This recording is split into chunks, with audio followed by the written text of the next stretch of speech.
नमस्कार दोस्तों, मैं हूँ रिया और आप देख रहे हैं एनपीएस बुलेटिन। आज की बुलेटिन में हम जानेंगे निम्न आय वाले भारतीयों की कम उम्र में मौत के प्रमुख कारणों के बारे में। देखेंगे नवंबर 2020 से जून 2021 के बीच किस राज्य में सबसे ज्यादा जंगल की आग की घटनाएं दर्ज की गई। मिलकर सुनेंगे महिलाओं की रोजगार में बढ़ी भागीदारी के बारे में। पड़ताल करेंगे कि कौन सा देश दुनिया का पहला क्लीन कमर्शियल न्यूक्लियर रिएक्टर बनाने की योजना बना रहा है। आखिर में हम एक कार्टून पर भी बात करेंगे।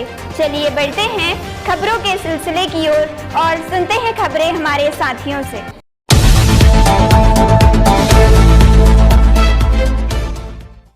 एक समाज उसमें रहने वाले लोगों से बनता है। पुरुष, महिला, अमीर और गरीब सभी का समाज को बनाने में बराबर योगदान होता है। लेकिन हमारे भारतीय समाज में महिलाओं को हमेशा से ही कमतर आंका जाता है। उन्हें न तो समान दर्जा दिया जाता है, न ही अवसर। यही वजह है कि महिलाओं की नौकरियों में कम भागीदारी होती है। तमाम योजनाओं और लोगों की समझदारी में जरा विकास के परिणाम स्वरूप महिलाओं की इस स्थिति में सुधार पाया गया है। हमारे साथी प्रमोद और आंचल से सुनते हैं इससे संबंधित खबर। राष्ट्रीय सांख्यिकी कार्यालय द्वारा आयोजित एक सर्वेक्षण के अनुसार महिलाओं की बेरोजगारी दर 2018-19 में 5.1% से गिरकर 2019-20 में 4.2% हो गई। 2019-20 के लिए सर्वे के अनुसार मनरेगा के तहत 2020-21 में उत्पन्न कुल रोजगार में महिलाओं का हिस्सा बढ़कर लगभग 207 करोड़ प्रति दिवस हो गया है। महिलाओं की श्रम बल भागीदारी दर 2018-19 में 24.5% से बढ़कर 2019-20 में 30% हो गई है। Unemployment rate for women fell to 4.2% in 2019-20 from 5.1% in 2018-19, according to a survey conducted by National Statistical Office (NSO). As per the survey for 2019-20 of the total employment generated in 2020-21 under Manrega, women's share has increased to around 207 crore person per day. The labor force participation rate for women has increased from 24.5% in 2018-19 to 30% in 2019-20.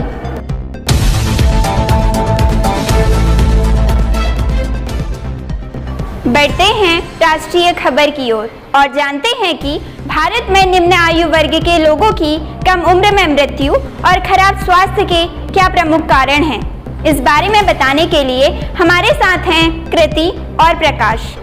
खाना पकाने के लिए उपयोग किए जाने वाले ठोस ईंधन जैसे लकड़ी, कोयला आदि निम्न आय वाले भारतीयों की कम उम्र में मृत्यु और खराब स्वास्थ्य का एक प्रमुख कारण है। वहीं ऐसे लोग सामान्य स्रोतों द्वारा उत्पन्न वायु प्रदूषण से भी ग्रस्त हैं। हवा में मौजूद कणों यानी फाइन पार्टिकुलेट मैटर के असुरक्षित स्तर के कारण प्रदूषित वायु में सांस लेने से विश्व भर में हर साल लगभग 40 लाख लोगों की कम उम्र में मौत हो जाती है, जिनमें सैकड़ों हजारों बच्चे शामिल हैं।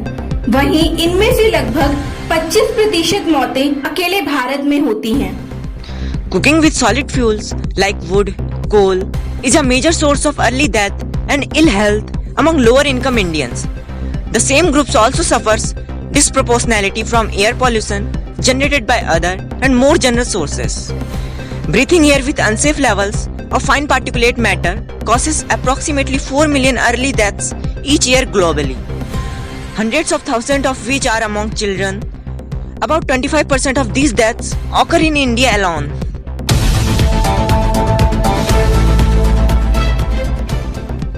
दुनिया भर में हर पल कुछ न कुछ नया होता ही रहता है। कुछ ऐसे प्रसंग होते हैं जिन्हें याद करने के लिए एक निश्चित दिन को अंतर्राष्ट्रीय दिवस के रूप में निर्धारित कर दिया जाता है। जानते हैं कि 28 जुलाई को कौन से अंतर्राष्ट्रीय दिवस के रूप में याद किया जाता है। साथ ही पंकज जोशी और हर्षिता भट्ट खबर साझा कर रहे हैं। विश्व हेपेटाइटिस दिवस हर साल 28 जुलाई को मनाया जाता है। 28 जुलाई की तारीख इसलिए चुनी गई क्योंकि यह नोबेल पुरस्कार विजेता वैज्ञानिक डॉक्टर बारूक बिलमबर्ग का जन्मदिन है, जिन्होंने हेपेटाइटिस बी वायरस की खोज की और वायरस के लिए परीक्षण और टीका विकसित किया। 2021 यानी इस साल की थीम हेपेटाइटिस कांट वेट है। हेपेटाइटिस लीवर की सूजन है जो हेपेटोसेलुलर कैंसर का कारण बन सकती है। World Hepatitis Day is observed every year on 28th July. The date of 28th July was chosen because it's the birthday of Nobel Prize winning scientist Dr. Baruch Blumberg, who discovered hepatitis B virus and developed a diagnostic test and vaccine for the virus. The theme for 2021 is Hepatitis Can't Wait. Hepatitis is an inflammation of the liver which can cause hepatocellular cancer.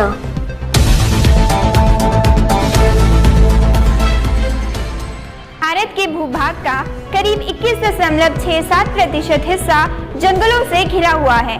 जंगल अपने आप में एक अनोखा ecosystem होते हैं। कड़कड़ाती गर्मी के दौरान इन जंगलों में आग लगना आम सी बात है। अब सुनते हैं नवंबर 2020 से जून 2021 के बीच सबसे ज्यादा जंगलों की आग का सामना करने वाले भारतीय राज्य के बारे में। इस बारे में बताने के लिए हमारे साथ हैं रितु और रोहित। केंद्रीय पर्यावरण, वन और जलवायु परिवर्तन मंत्री भूपेंद्र यादव के अनुसार ओडिशा में नवंबर 2020 से जून 2021 तक जंगलों में आग की लगभग 52,000 घटनाएं दर्ज की गई, जो कि इस अवधि के लिए भारत में सबसे अधिक है, जबकि देश भर में जंगलों में आग की लगभग 3.5 लाख घटनाएं दर्ज की गई। हर साल गर्मियों के दौरान जंगलों में आग लगती है, जिसके कारणों में प्राकृतिक और मानव जनित कारण जैसे सूखी पत्तियों, टहनियों और देवदार जैसे ज्वलनशील पदार्थों का इकट्ठा होना शामिल है। Odisha reported approx 52,000 forest fires from November 2020 to June 2021, the highest in India for the period, according to Bhupendra Yadav, Union Minister for Environment, Forest and Climate Change. A total of 3.5 lakhs forest fires were recorded across the country.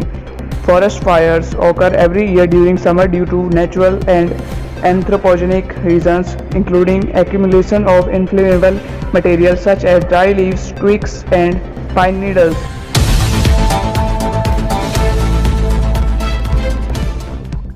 अब नजर डालते हैं अंतर्राष्ट्रीय खबरों में, जिसे साझा कर रहे हैं साथी अरुण और अंशिका।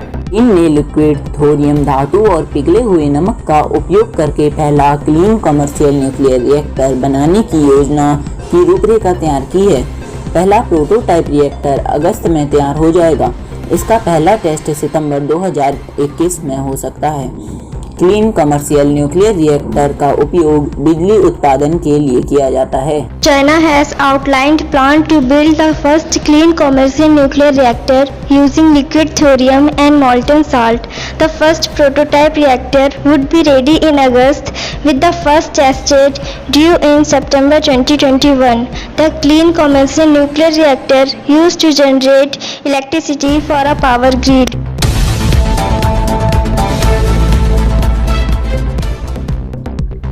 प्रकृति से बड़ा कलाकार कोई हो ही नहीं सकता, होगा भी कैसे।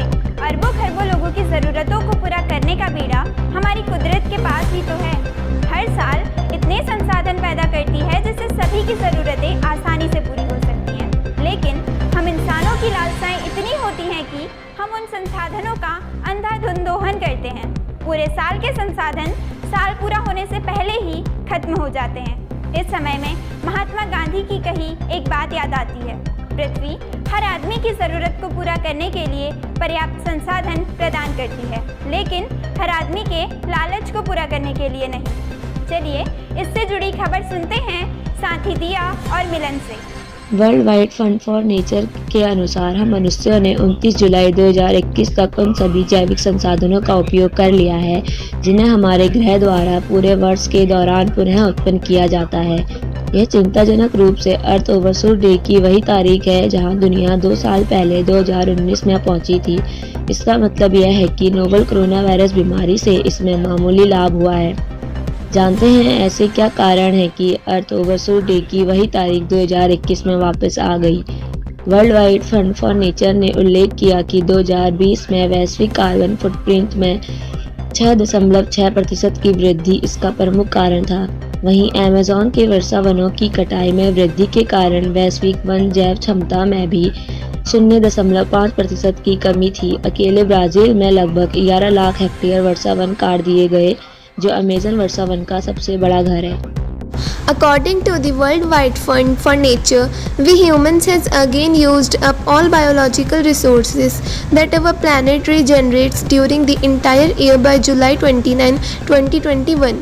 This is worryingly the same date of the Earth Overshoot Day that the world reached 2 years ago in 2019. This means that the modest gain occurred from the novel coronavirus disease. So what caused the date to come back to what it was in 2019? WWF noted that the prime driver was the 6.6% increase in the global carbon footprint in 2020. There was also the 0.5% decrease in global forest biocapacity due to the rise in deforestation of the Amazon rainforest. Some 1.1 million hectares of rainforest were lost in Brazil alone, which is home to largest swath of Amazonian rainforest.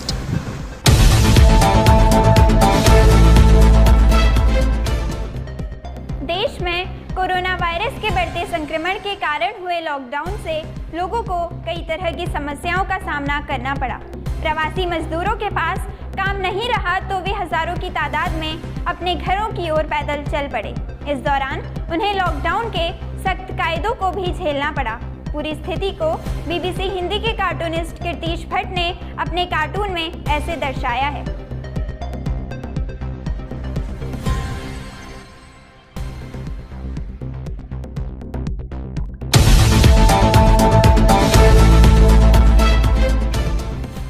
आज के लिए बस इतना ही। और खबरों के लिए जुड़े रहिए एनपीएस बुलेटिन के साथ।